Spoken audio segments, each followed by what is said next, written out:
नमस्कार बंधुगण इंटेलिजेंट गौतम परिवार आपन को स्वागत। प्रथमे जानिबा आमर प्रिय पताका केबे उत्तोलन करा जायतिला। प्रथम जातीय पताका 1906 मसीहा अगस्ट 7 तारिख दिन कलिकतार ग्रीन पार्क ठारे उत्तोलन करा जायतिला। प्रथमे पताकार स्थानित थिला सबुज हलदिया लाल रंगरे लेखा वंदे मातरम। परे परे 1907 1917 1921 1929 मसीह उत्तोलित करा जायतिला आमर नूतन जातीय पताका। आज जो आम पताका फरफर कर उड़ाऊे तार पछरे प्रच्छद हाथ रही पूर्वपुरुष महान उत्सर्गीकृत जीवन केते कारादंड माड़ गाड़ी आदि अत्याचार उत्पीड़न हो बहुत कष्ट आम देश को स्वाधीन करते।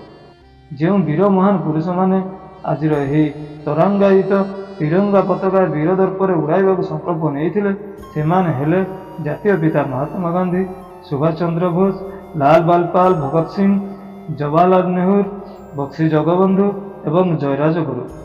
आम जातीय पताकार सम्मान आम महिमान्वित होगा उचित। एपरिक तिरंगा पताका को टेनिस तारका सानिया मिर्जा, अभिनेत्री मंदिरा बेदी असम्मान कर विरोध में श्रृंखलागत कार्यानुष्ठान ग्रहण कर सुतरां यह अति सम्मान देवा उचित। तेज आसतु आम समस्ते आमर जातिर गर्व और गौरवर प्रतीक तिरंगा पताका को उचित सम्मान देवा एवं तिरंगा को विनम्र श्रद्धांजलि अर्पण करवा।